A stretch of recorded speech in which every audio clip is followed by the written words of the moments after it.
flowing. The brother spoke well. The brother went into the economy, and we went into Christmas. So that's two things I want to talk to you about, right? So we understand that Christmas itself, take the Christ name out of it, is not in the Bible. The holiday you celebrate is in the Bible, but is a pagan holiday. It has nothing to do with the Christ that you think you worship. Understand this, when you give up Christmas, the first thing is going to happen is going to be you're going to like a drug addict. Because you have an emotional tie to something that doesn't exist in the book. You have this heavy emotional tie. But what's one of the benefits? The brother brought out the economy, right? And money's going to crash. The first moment you give up Christmas, how much money are you going to have? When you give up these holidays that the Bible told you not to celebrate, how much money will you have? How much peace will you have? Not spending your money on people that you say all year don't deserve it, but you give your last to buy them something, which makes absolutely no sense. So I'm going to show you the origin of the traditions that you keep utilizing the Bible. Romans 10, Jeremiah 10, 1 through 5. This is the tradition of the Christmas tree that we call the Christmas tree. But take Christ, the Messiah, out of it. It has nothing to do with it. So notice, we're going to the book of Jeremiah. This was 580 plus years before Christ was even born. Read. The book of Jeremiah, chapter 10, verse 2. 1. Start at 1. Verse 1. Hear ye the word which the Lord speaketh unto you, O house of Israel. So he's saying, hear the word which the Lord speaks to you, house of Israel. The house of Israel are these 12 tribes, which are the people that were spread out from the African continent. Israel is on the same tectonic plate as Africa. We were spread throughout to Rome and all these other places. We went all over the place. Go ahead. Thus saith the Lord, right? Learn not the way of the heathen. The heathen are the ones outside of these 12 tribes. Right? The heathens are anyone that don't want to follow the laws of God. That's who the heathens are. Go ahead. And be not dismayed at the signs of heaven. Don't be worried about the signs of heaven. When there's the moon turns to blood and all this happens. Don't be dismayed. Don't sit there and study it and try to think you're going to learn something deeper. It's a sign to tell you that the Messiah is coming and that the end is drawing near. It's something we understand naturally. Go ahead. For the heathen are dismayed at death. The heathen watch them all day. They tell you, oh, there's a blood moon coming out on the news. Everybody should panic. Why are you panicking? If you would read the word of God, you would not panic when you see a red moon. You would not panic when you see the blood moon or anything else. Go ahead. For the customs of the people are vain. The customs of the people are vain. Vanity, which means about yourself. Vain is about yourself. The Most High is telling you have a vain custom. If this is the birth of Christ, why are you getting presents? Because it's vanity. It's self-fulfillment. It has nothing to do with the Messiah. That's the problem that you don't seem to understand. You're buying presents for your children, but your children aren't in this book. You're buying presents for your friends, but they're not in this book. Why are you receiving presents? Go ahead. For one cutteth a tree out of the forest. So one cutteth a tree out of the forest. Is this not how we get the Christmas tree? But we're 580 years before the birth of Christ, so it's pagan. It's Babylonian, right? You cut a tree out of the forest, right? You cut the tree, go ahead. The work of the hands of the workmen with the axe. So you take an axe and cut a tree out the forest. This is the origin of the tradition of the holiday you call Christmas. Go ahead. They deck it with silver and with gold. They deck the trees with silver and gold. These are what the pagans did in the Bible. They decked the tree with silver and gold. What does silver and gold also represent? Money. And he brought out about money. When you give up the holiday, you will save money because the Bible tells you not to celebrate it. They decorate the tree with silver and gold. Go ahead. And think about this. You decorate the tree with silver and gold. The whole holiday is about you spending money. So you're decorating this with money. Go ahead.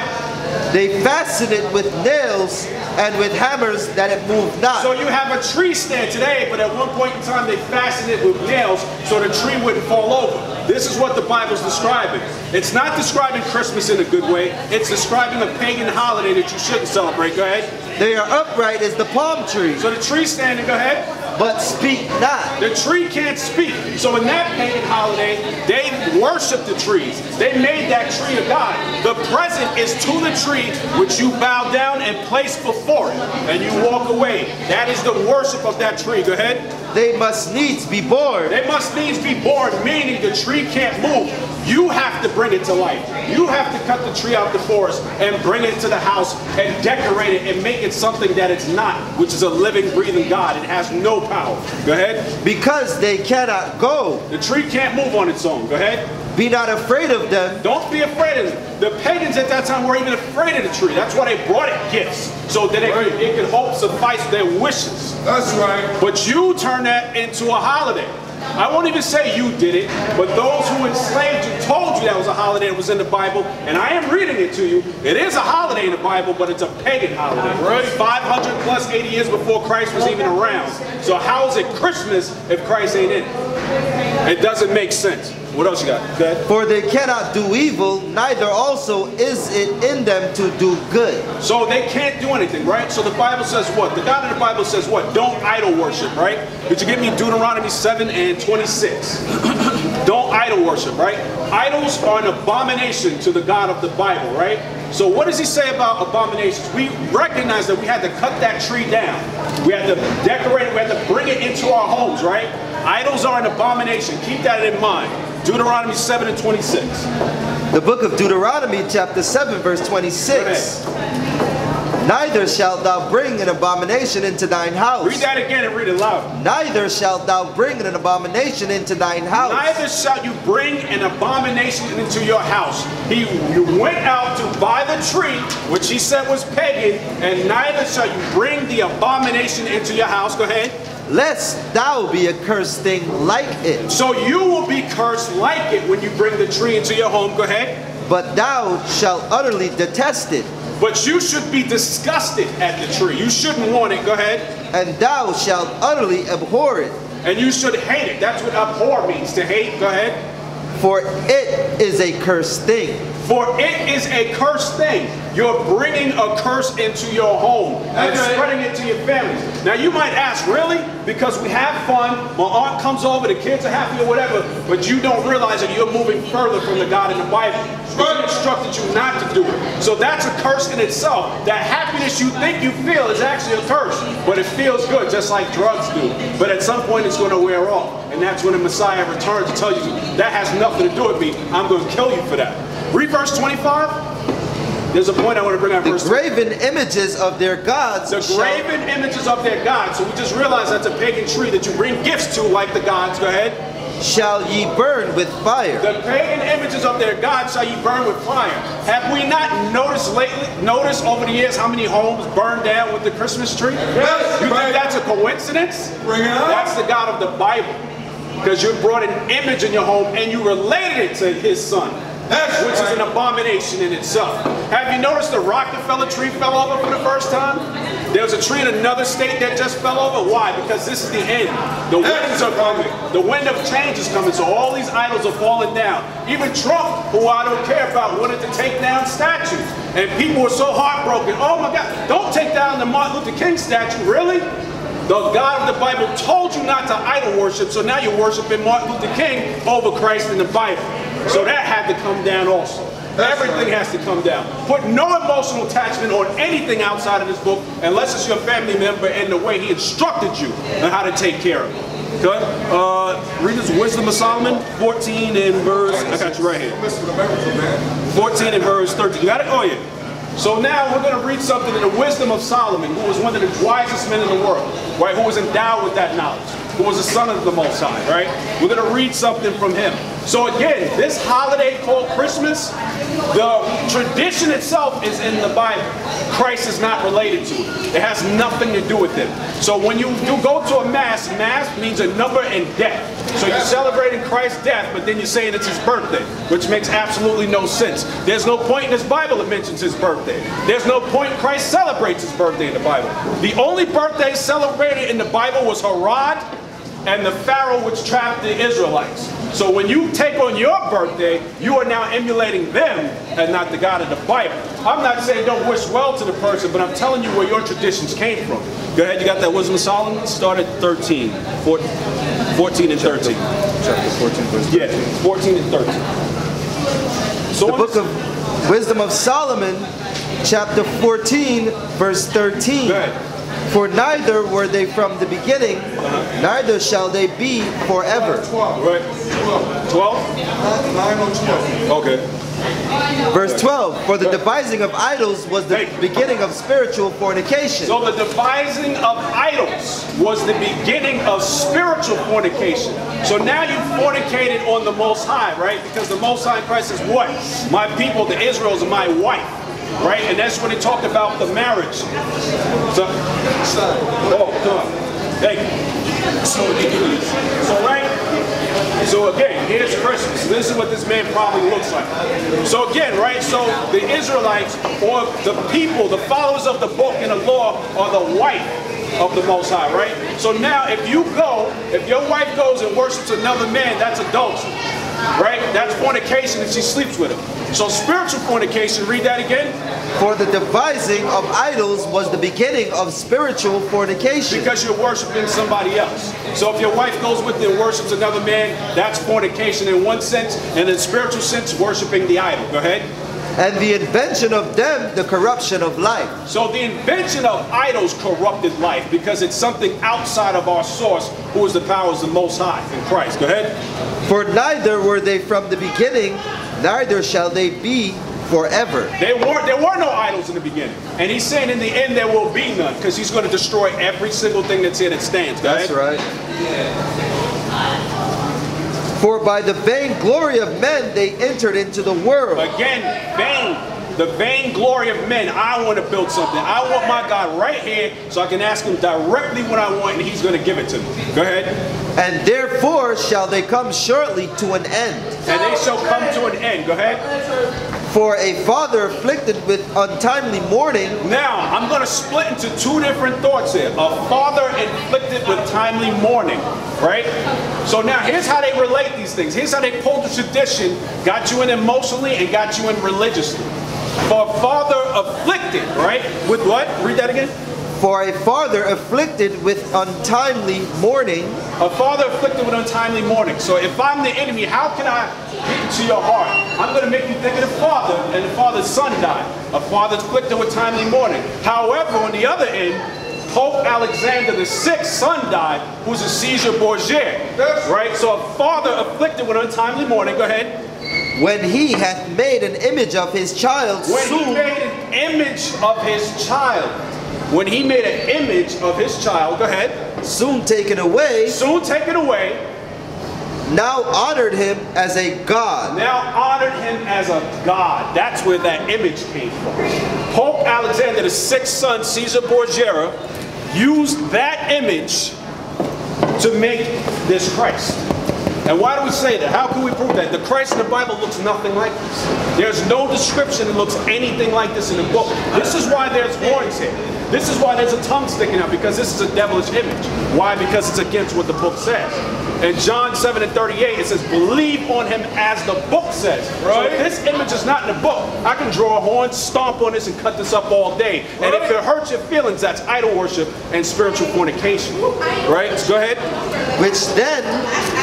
Which was then a dead man. Which was then a dead man. So the person's dead. Go ahead.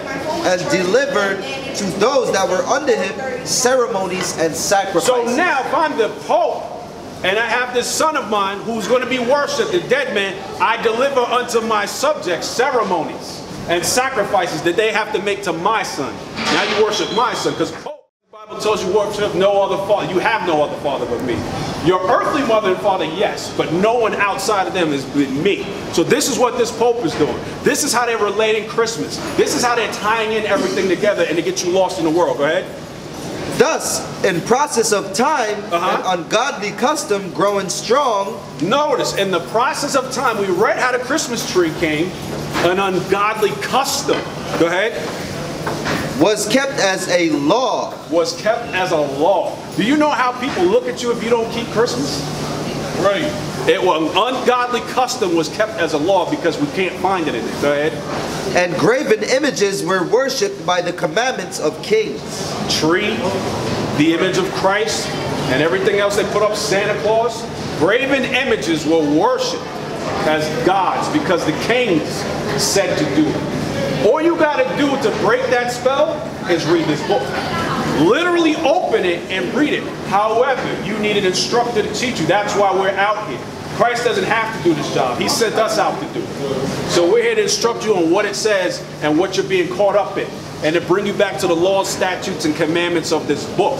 Did you guys know that you're, where you from? Okay, I mean like nationality. I'd say Brooklyn too. Okay, you say African American. See what citizen? Which is cool. It doesn't bother me that you say that, right? You look at this sign, right? This whole book is about the 12 tribes of Israel, right? You see Judah, which would be the African Americans, right? No, you can take that. Judah would be the African Americans. And as you read down, you see the West Indies, Haiti, so on and so forth. When you read, right, about the slave ships and they came, the transatlantic slave trade, prior to that was the, what was it called? The sub-Saharan slave trade, when the Muslims put us in slavery also. Right? They put us in slavery also. So this is why when you go back in time, all of us are Muslims, because we were taken over by them as well. That's right. And the enemy, in order to keep us from our true history of being descendants of the Bible, changed every name to a Muslim name. So we're naturally attracted to it. It's another tactic to throw us off from what's in this book. That tells you the identity of who you actually are. You are obligated to Christ. It's not that you want to. If you're drawn to him, it's because the Father said, I want that one. You can't go to Christ. The Father calls you, Christ come and get you, and then you serve. That's right. That's the only way that works. I thought I picked, I did not pick, he picked me before I was even born. That's in Jeremiah and Isaiah, he'll tell you that. So you are descendants of the Bible. How do we know that? We go to Deuteronomy 28, right? Deuteronomy 28 explains what? Slavery. Did slavery not happen to our people? When you go to church, did they teach you about slavery out of the Bible? Chances are they didn't. Why didn't they do that? Remember, at the time, there was a slave master, there was someone teaching, there was an overseer, where you get an officer. There was someone watching and making sure you only read specific scriptures in the Bible, which they do today. They give the same ones they gave back to when we were slaves. Did you also know in 1808, 1803, you can check it out in Smithsonian, there was a specific Bible made for slaves that took out all the saving of Christ and everything else, so you would keep a slave mentality. That's where you get the whole, oh, that's the white man made that book, because it was a specific book at a specific date that was made only for the slaves to read. All right, go ahead. What do you got? Deuteronomy 28, you go to 68. How did the slaves get here? By what mode of transportation? By ships, right? Okay, read. Deuteronomy 28, 68. The book of Deuteronomy, chapter 28, verse 68. Go ahead. And the Most High shall bring thee into Egypt again with ships. Egypt is a Greek word for bondage. So I'm going to bring you in bondage again with ships. 2,000 years ago, there was no Suez Canal. So Egypt and Israel are connected. So he's saying, I'm going to bring you on ships. So if they're connected, it can't be there, because you can walk. It has to be somewhere else. Go ahead. By the way whereof I spake unto thee, I told you this was going to happen. Go ahead. Thou shalt see it no more again. What won't we see anymore again? Your home. When was the last time we saw the home we originally came from? This is why we can't specifically say where we're from. The places we name are named after someone else. Right. Usually someone white or a Spaniard or whatever the case is. Go ahead. And there ye shall be sold unto your enemies. So were we not sold when we came here? Sold to your enemies. Notice he's saying in the Bible, the people that you'll be sold to are your enemies. Did they treat us like friends? No. Did they rape the women? Yes. Did they give us holidays? Yes. Stuff we didn't do. Go ahead. For bondmen, slave men, and bondwomen, slave women. So this is what he's telling you in the Bible. Several thousand years ago, this is what's going to happen to my people. What was the treatment? Go to verse 48. How did they treat us when we were here? That's in the Bible also. Therefore shalt thou serve thine enemies. Notice, therefore shall you serve your enemies. Go ahead. Which the Most High shall send against thee. The Most High sent them against thee. Notice this. These white people, right? If we encompass 2/3 of the planet, how did a small group of white people take us down? Does that make any logical sense? It does. Well, we were cursed. We were cursed. Very good. We were cursed. How do you say that makes sense? Well, like, all right, you go a little deeper into like that situation with us and the devolvement of us and the evolvement of the white people. You know what? I see where you're going with that. But in this book, it's a curse. Because we didn't want to keep the laws of the law, statutes, and Most High, he said, this is going to happen to you. I'm going to remove your power from you. So now this small group can come in now and conquer people that were unconquerable. And we weren't the only The dark skin, that's in the Zondervan Bible Dictionary, page 213, 13th word down, the word Ham. Ham is the progenitor of the dark-skinned races, right? Who is Mitzrayim, which is where you get Egypt. Who else up? Yeah. Cush. So it says the progenitor of the dark-skinned races, but not the Negro. So it's telling you one group of people's dark skin, but it's not the Negro. However, when you go to the Zondervan Bible's Dictionary, I think page 510, it has the word ruddy. Ruddy describes someone light in complexion. Notice describes, doesn't mean that's the actual definition, but not the dark skin of the Hebrews. So you notice he told on themselves, progenitor of the dark skinned races, but then he tells you in the end that Hebrews are dark skinned. So we know we're dark skinned people, right? So this is what happens to us. Go ahead, keep reading. I'm sorry, go ahead.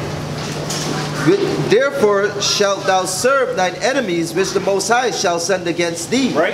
In hunger. In hunger. We had to serve them to eat, right? Go ahead. And in thirst. If we needed something to drink. And in nakedness. If we needed clothes.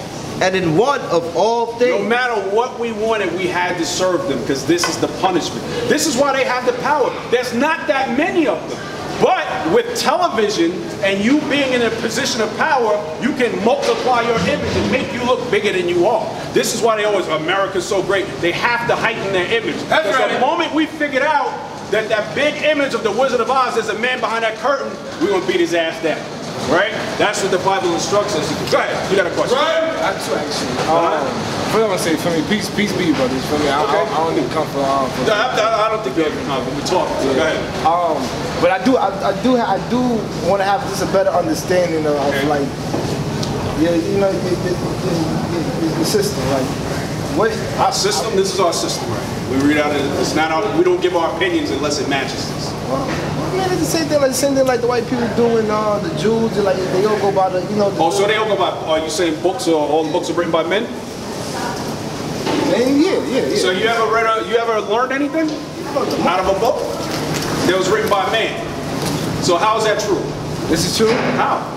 It's written by a man. It's true, because this the back of this says everything that you're saying right now. But you know what's even truer? If you take that book and throw it back in here where it belongs. The Bible.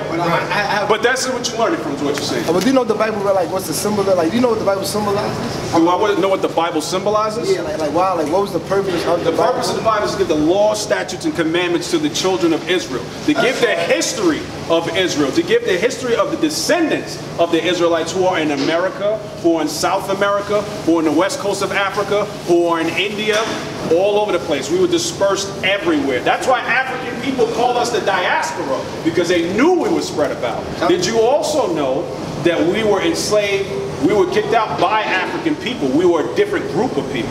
We were Israelites who came from Israel. In 70 AD, when the temple fell, we spread out. When Rome came, we weren't going to go northern because Rome was coming down. So we pushed downward and west. Go ahead. So, now let's actually do you know the etymology of the word Holy Bible? The etymology, that's two words. Well, you know the word. You know what the word holy means? Yeah. What does it mean? It means son. It means what? Son. No, it does not. It means set apart. So when something is holy, it's set apart. It is not with the norm. It's above average. It's separated. Holy means set apart. And what Bible means? King James Bible. Now you might see these words. Bible, Biblos. That's what you're talking about. Biblios and Holios, right? So Biblios and Holios, they like. When we look at the word, yeah, like Helios, you're talking about. That's the sun. Oh, you familiar with it? So you know that, yeah. So you know that's the same thing. That Helios is not the same as this. All right. So all right. So I'm gonna ask you just a simple question. Helios is sun worship. So you're having a central sun. That's where you get heliocentric and all these other names. It's sun worship, which is why people go to church on Sunday. The horizon, Horus, all of that stuff. That's sun worship. That's paganism. For the Israelites, that's paganism. We don't deal with it. That's one of my initial questions. What purpose do y'all serve, and what is y'all plan for yourselves and humanity, inhabitants of the earth? Like, what do you? Okay, here we go. Holy. From the Old English, halak. Holy, consecrated. When you read the definition, can you give like where their origins from? Because you know some is Greek. Yeah, from Old English, halak, holy, consecrated, sacred, godly, ecclesiastical. From Proto-Germanic, halakha. Old Norse, Hellegar. Danish, Helig. French, Helig. Go Do you understand? Huh? Because you know, because our language comes from the Romans and then The English language, you're talking about from Latin, and Greece, and all this other stuff. Did you know that did you go to Joel 3 and 3 for me? 3 and maybe 3 and 5. Joel 3 and 3, right? So again, we're going to deal with the history of who we are. Joel 3 and 3 first. So I'm going to connect what you're talking about to this. Oh, yeah, of course, because it's all interlocked in this whole book. So now understand, right? So we understand we needed everything from them, right? We know the women were raped or whatever, but what about the children? What happened to the kids? Joel 3 and 3 when you get that. Let's see what our enemy did to our children. I don't Hold on. My question. No, I got you, because it's in those next verses. The book of Joel, chapter 3, verse 3. Go ahead. And they have cast lots for my people. They have cast lots. They bid. Like when you go for a house, they bid for our people. That was a part of the slavery process. Go ahead. And have given a boy for a harlot. And given a boy for a harlot. This is why the young men now are feminine. This is why our clothes got tighter, because we got it from them. We're behaving like they do, which is why, exactly, this is why you have fraternities and all these other things. These are the Greeks. Religions come from, no. Religions come from Egypt, because Christianity was the first religion that derived from Egypt, so. But it's not as old as you think it is. It's not, of course not. It's nothing as old as it is. And sold a girl for wine. And it sold a girl for wine. So what do they teach you in the hip-hop videos? Pop bottles, pouring the wine on the girl. That's an imitation of the white suppressor. Go ahead. That they might drink. That they might drink. Go ahead. Yea, and what have ye to do with me, O Tyre and Sidon? Tyre. So these are coastal areas of Africa. Go ahead. And all the way of Greece. You know what that is? Just check that. It's within the next 2 verses. So we were talking about Greece.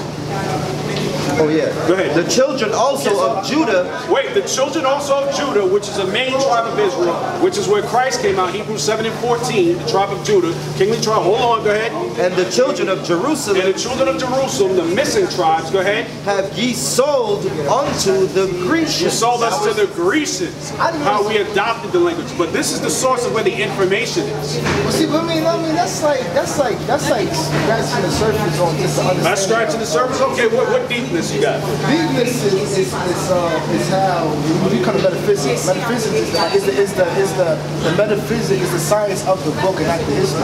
Does that Bible teach you metaphysics? Yeah. Where? You just said it. Everything that you just said. Being sold to the Grecians was metaphysics? Yeah. Being slaves was metaphysics? Yeah, because you know everything is energy, right? You know that we live on the 3rd dimension and that the system matter. Hold on. Trivial class. All right, so real quick, hold on, let me just say this to you real quick. When you're treading water too deep, sometimes you drown, so you need to come up to the surface a little bit. You're going too deep, bro. Trust me, I've been there. See, that's funny. I've been there. You don't want to have, you know life is infinite, right? So you know, I know, but I'm a teacher, so I'm not trying to do it. You got a, does he have a flyer? Check this flyer out. So again, so who are we? So we are the Israelites. We are the descendants of this book. So, hold up. Real quick, so now we established, right? Let me read this to you. Real quick, from Benjamin Franklin. This is from, you can get this only in the college. They don't allow you to get the book. It's called The Observations Concerning the Increase of Mankind, People, and Countries. This is when the English came over, right? So it's saying, so this is in Pennsylvania. Why should Pennsylvania, founded by English, become a colony of aliens who would shortly be so numerous as to Germanize us instead of Anglifying us, right? And will never adopt our language or customs any more than we can acquire their complexion. Now, if Benjamin Franklin is Caucasian and he's worried about getting the complexion of the Germans, what do the Germans look like? That's right. They look different. I'll read it again. Why should Pennsylvania, founded by the English, become a colony of aliens who will shortly be so numerous as to Germanize us instead of our Anglifying them? Colony of aliens. What does that mean? Aliens, foreigners. That's all that means. It has nothing to do with anything else. Foreigners. And aliens. Foreigners to what? Foreigners to the country. Go ahead. I'll wrap it up. So again, so notice, let me just bring this out, right? So this is why you find pictures of Christ, of Black Madonna, and all these other things. Notice what Benjamin Franklin said. He wrote this in Boston in 1755. And okay, which leads me to add one remark, that the number of purely white people in the world is proportionately very small. I spoke about that. All of Africa is black or tawny, dark skin, tawny, reddish brown. Asia is chiefly tawny, reddish brown. America, exclusive of the newcomers, wholly so. So he said America was wholly so dark or tawny, which means the indigenous people look more darker than even they show you in the movies. Yeah. Right. So, and in Europe, the Spaniards, Italians, French, Russians, Swedes are generally what we call swarthy, very dark. Imagine that, Swedes and French. So this is why you can find a Black Madonna and all these other things in these countries, because this was known. And Thomas Jefferson will tell you, I'm afraid that the God of the Bible is just and he won't sleep too long. Eventually he may take the wheel of fortune and switch it, and we may be the slaves. Which is why he says that in Revelation 13, he who led captive will be captive. That's right. Thomas Jefferson read the book, and he was afraid of the God of this book. This is Benjamin Franklin confirming this also. We are the people of the Bible. That's right. This is what's missing from the church. Everyone goes deep in everything else, but notice how your history is always skipped. How the hell does everyone come about but you don't exist? The book is inclusive. It tells you who's who. It tells you in Genesis 10, the table of nations, who everybody is. It's the same people. If I live on, let's say, Halston and B, and I change the name, to me, it's always going to be Halston and B. So if the Most High gave you those names, you're still those same people. The people that control things change the names so you don't know who they are. So you don't know what their end is. On that, I'm going to say shalom, let the next brother speak.